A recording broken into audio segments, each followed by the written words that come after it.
Amigos, si ustedes han leído los periódicos, algunas personas poco informadas se impresionan con los titulares, ¿no? Pero resulta que hay mucha ignorancia en la prensa peruana y sacan noticias que no se corresponden con la realidad. Por ejemplo, aquí, ¿no? A poco de asumir sus curules, congresistas libran una batalla campal para ver quién preside la Comisión de Fiscalización. No hay derecho que titulen de esa manera. ¿Cómo pueden no decir hay derecho? Semejante tontería? Aquí no hay ninguna lucha por tradición y por derecho. La Comisión de Fiscalización le corresponde presidirla a la oposición. A la oposición.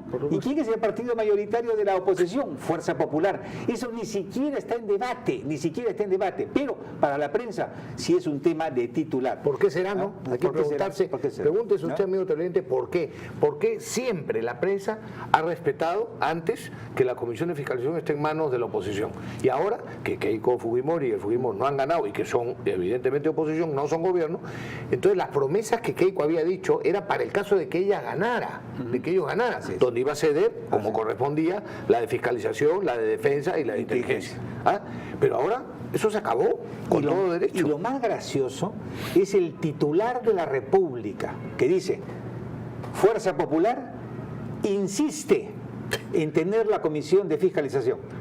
Eso sería como decir: PPK insiste en ser presidente, ¿no? Sí, ese es el resultado. Ese es el resultado, pues. A eso voy, por ejemplo, en los regímenes parlamentarios puros, como son los del Reino Unido, por ejemplo, ¿no? España. Entonces, o sea, España, por ejemplo, ¿no? Entonces, bueno, ahí es clarísimo, ¿no? El poder ejecutivo es la consecuencia lógica del acuerdo parlamentario. Del acuerdo parlamentario y de lo que sucedió en las elecciones legislativas, porque ahí se elige al premier representante de los parlamentarios, claro, que es el que maneja el poder. Al jefe de gobierno se elige en los regímenes parlamentarios puros, ¿no? Que es el caso también de Italia, España y Reino Unido, que ya lo hemos dicho. Francia también. En los regímenes presidenciales como el nuestro, que es básicamente el de Estados Unidos, los partidos políticos, y en todo el mundo, luchan por ganar las elecciones y por tener el control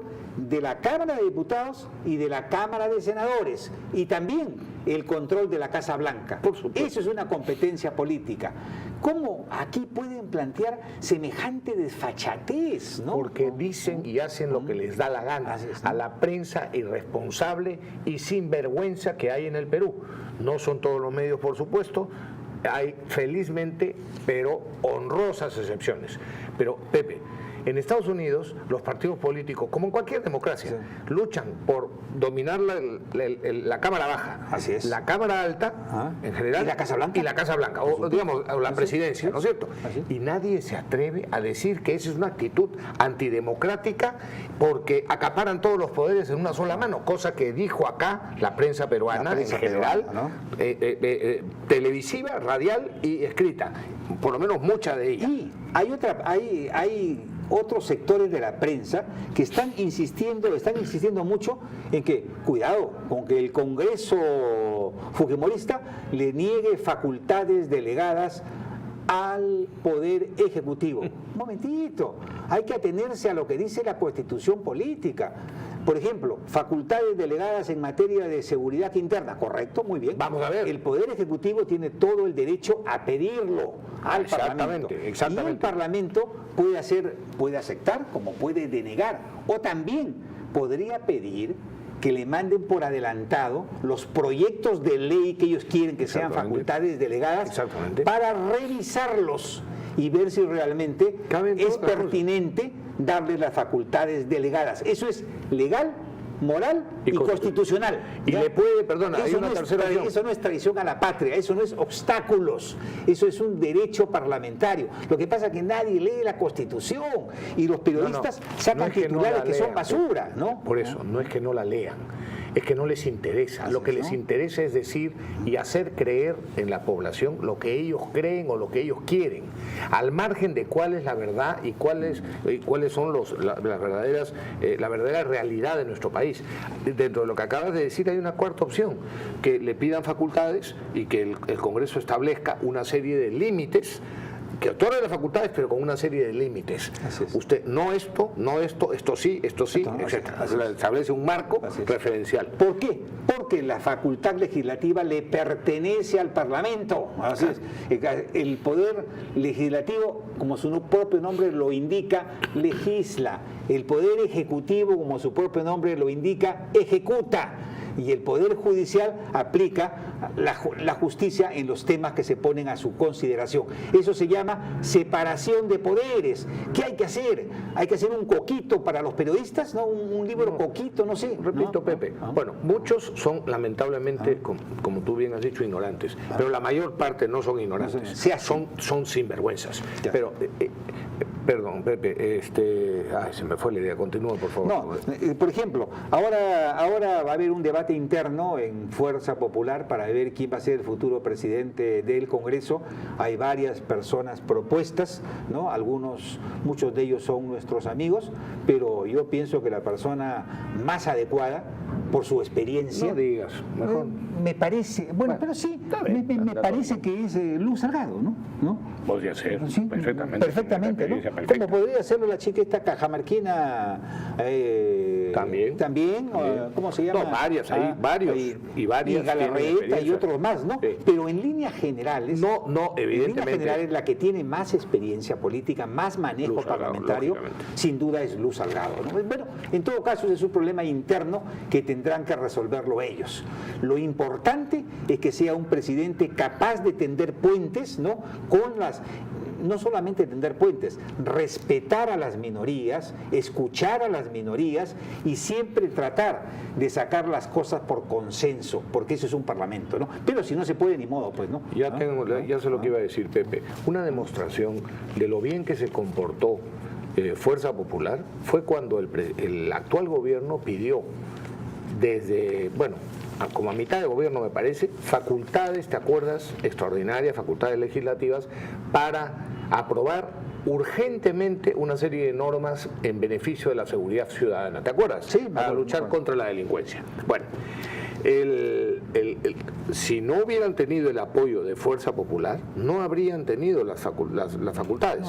Bueno, y sin embargo pidieron 120 días. Decían que era para legislar con urgencia y pidieron 120 días. Pero eso no es lo peor. Lo peor es que se tomaron los 120 días para legislar y encima para legislar mal. Porque no hicieron absolutamente nada, como es por la eficacia del combate Cuando dije la chica cajamarquina, me estaba refiriendo a Cecilia Chacón, que es una chica que ha evolucionado bastante, es muy inteligente y tiene también todos los méritos para eso. Pero en fin, ya ese es problema interno de ellos. Bueno, vayamos a ver... Déjame... A lo de Nadine. Nadine, no, un comentario más. PPK firmó 17 compromisos con distintas agrupaciones. ¿Cómo va a ser? Sí, este es el punto. Esta es la pregunta y el tema que yo planteo. ¿Cómo va a ser para cumplir con todos los siguientes acuerdos? No voy a leer todos, voy a leer algunos. Con la CGTP, con Construcción Civil, con el SUTEP, con las rondas campesinas politizadas, no con las rondas como eran antes. Y con los movimientos regionales. Exacto, con las ONGs de derechos humanos, con las víctimas de violaciones de derechos humanos y sus familiares. Por supuesto, no son víctimas del terrorismo, son víctimas supuestamente de los agentes del Estado, porque esas son las víctimas de terrorismo no tienen derechos humanos, ¿no? Víctimas de violaciones de derechos humanos, pero por supuesto atribuidas a las fuerzas del orden. Con los pueblos originarios y para la consulta previa generalizada. Dios mío, no quiero estar en los pantalones del pobre. Mire, es lo que yo digo, ¿no? Por ejemplo, por ahí le tenía a Tuesta Soldevilla, que decía, bueno, no lo tengo por acá, pero Tuesta decía de que PPK tiene la gran oportunidad de construir un partido liberal, no sé cuánto, esto y el otro. No tiene, yo le digo, no tiene ninguna oportunidad, porque con los acuerdos que ha firmado con el SUT, la CGTP, Patria Roja, los movimientos regionales, es decir, su plan de gobierno realmente queda resumido en nada. Y digo en nada, porque todos esos acuerdos tienen que condensarse en el presupuesto general de la República 2017, que tiene que ser aprobado por el Congreso, ¿no? Donde Fuerza Popular, donde PPK tiene 18 parlamentarios y Fuerza Popular tiene la mayoría para aprobar el presupuesto que se le dé su gana. Por eso es tan importante que se pongan de acuerdo. Por supuesto. Por eso es tan importante que PPK sea humilde. Si no porque es humilde, al menos por interés, ¿no?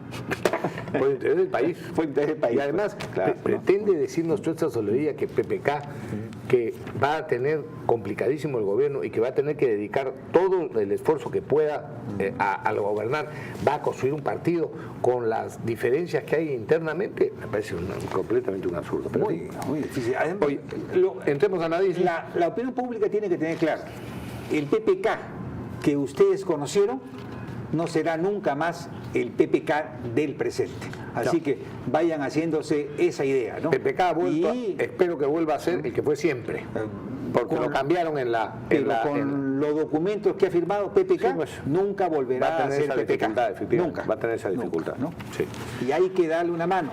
De vez en cuando ponerle el hombro para que no se desbarranque. Totalmente. ¿No? Eso se llama patriotismo y se llama convicción democrática, que yo estoy seguro que va a sobrar en fuerza popular, ¿no? Bueno, Nadine Heredia fue, como saben ya, impedida por el juez de salir del país. Es una medida de impedimento de salida del país. Algunos están pretendiendo decir, y aquí tengo una también reflexión, Pepe, que como ella ha dicho que la carta de Hugo Chávez es falsa, ¿no? Y yo la pregunta que me haría, igual que eran falsas las agendas, ¿no? Que no es, igual que la acusación de las agendas. ¿Puede ser falsa? Exacto, a eso voy. Lo importante es que aun cuando fuese falsa, y en el caso de serla, yo no descartaría que esa carta la hayan inventado los propios humalistas para desprestigiar la acusación, justamente, y por eso le da tanta importancia a la República, por cierto. Y el fiscal dice que él espera, él no ha hecho el peritaje correspondiente. Así es. Porque esa es una tarea que se la deja al Poder Judicial. El Poder Judicial dirá si es cierto o es falso. Lo concreto es que la primera plana del diario Correo el día de hoy, ¿no? Dice que la Embajada de Venezuela protesta por esta invención, por esta cosa insólita y absurda de la firma del señor Hugo Chávez. Muy bien, pasará el peritaje correspondiente y se descartará. Pero Cecilia Valenzuela dice algo que me parece absolutamente correcto. Eso es lo que yo quería decir. La acusación fiscal no se basa, no se sustenta, por si acaso, en esta carta, en este documento. La acusación fiscal se fundamenta en los testimonios de 3 colaboradores eficaces que la sepultan completamente, ¿no? Así es, así de eso está. Y si a esto le agregamos a ese banco de fachada que tenían en Estados Unidos, que con un banco de Nueva York mandaba plata de Venezuela para el Perú, que era recibida por Nadine, y el testimonio de Álvaro Gutiérrez, que llegaban las maletas de la Embajada de Venezuela a su casa, ¿no? Y que luego llegaban los Humala, los dos, Nadine y Ollanta, y se llevaban las maletas. Bueno, de esos testimonios hay varios, ¿no? Hay varios, ¿no? Va a ser un proceso largo, pero están, como les dije, pero muy complicados, ¿no? Pero lo que está claro es que aun cuando se demostrara que la carta de Chávez o la supuesta carta de Chávez es falsa, eso no significa que se desprestigie la acusación. Así que lo siento mucho por la República, que está esperanzado en que sus amigos que le han puesto montones de publicidad, los Humala, queden libres de sospecha. No va a ser tan fácil. Oye, pero antes de que tú sigas, perdóname, Rafael, que te interrumpa, esto es muy serio, ¿eh? Esto es muy serio. Este gobierno, antes de irse, mandó a la Comisión Permanente una propuesta para elegir un nuevo Contralor General de la República. Realmente no hay derecho. ¿No? ¿Qué han hecho? ¿No? Es decir, ha sido un caballazo, porque la Constitución lo manda. Todo esto, primero, el procedimiento ha sido completamente irregular. El señor Humala debió de haber mandado una terna. Exactamente. En primer lugar, no se hizo. En segundo lugar, tenía que haberse nombrado una comisión evaluadora. Exactamente. Tampoco se hizo, ¿no? Y por último, ¿no? Se le eligió de un día para otro, en un caballazo impresionante, Así es. Que tiene que ser revisado y corregido por el próximo Congreso. Este tipo de prepotencias, este tipo de caballazos no pueden permitirse en un país que se llama civilizado, ¿no? Y esas cosas a veces se produjeron en el gobierno. Eso iba. Calladita la prensa con esta barbaridad que se ha hecho y además con esa persona que se han nombrado. El señor Alarcón, Víctor Alarcón, Edgar Alarcón. Bueno, no voy a decir lo que pensaba decir, solamente para decirlo en la instancia correspondiente, ¿ya? Pero si el señor Alarcón continuase en el puesto para el que ha sido nombrado solamente por los humanistas en la comisión permanente, habría que apagar la luz y irnos del país, sinceramente, porque nada habrá de lucha contra la corrupción. Y por supuesto, es evidente por qué y para qué han querido ponerlo a este señor, tan amigo de la pareja presidencial, como Contralor General de la República. Y lo más extraño es que el PPK ha salido el día de ayer. Antes de ayer, sí, a decir, es un buen hombre, lo vamos a respaldar. Ha metido la pata completamente. Es un hombre, lo vamos a respaldar. ¿Cómo? Sin revisar el expediente, sin revisar los antecedentes, sin revisar las brutales violaciones a la Constitución política de nuestro país. Eso no lo puede hacer PPK. PPK es el presidente de la República. Él tiene que llamar a sus asesores constitucionales antes de dar una declaración, ¿no? No puede recibir a cualquier persona. Pero Pablo, por favor, modérate. Es evidente que este señor ha buscado esa reunión justamente para obtener unas declaraciones como las que ha hecho PPK. Y por último, no sean ingenuos, por favor. Con esto termino, es Perú 21, en Perú 21 el titular se lo dan a Avelino Guillén, que fue jalado 2 veces por el Consejo Nacional de la Magistratura y tuvieron que sacarlo de la Fiscalía. Pero da una frase que es el titular del diario, donde en mi concepto acierta completamente. Él califica a la pareja presidencial como un par de aventureros que llegaron al poder para amedrar y lucrar, y eso se demostrará en el proceso, ¿no? Muy bien, pues muy bien, es una entrevista interesante por eso y por otras cosas más que dice, ¿no? Por ejemplo, las 6 mentiras continuas de... Volvemos con eso, si quieres. De Nadine Heredia en el tema de las agendas. ¿Cómo no le van a impedir salir del país después de semejante mentiras que aquí le crean? Y en cualquier país, pues, es decir, son un delito muy serio, ¿no? Nos vamos a una pausa. Pausa.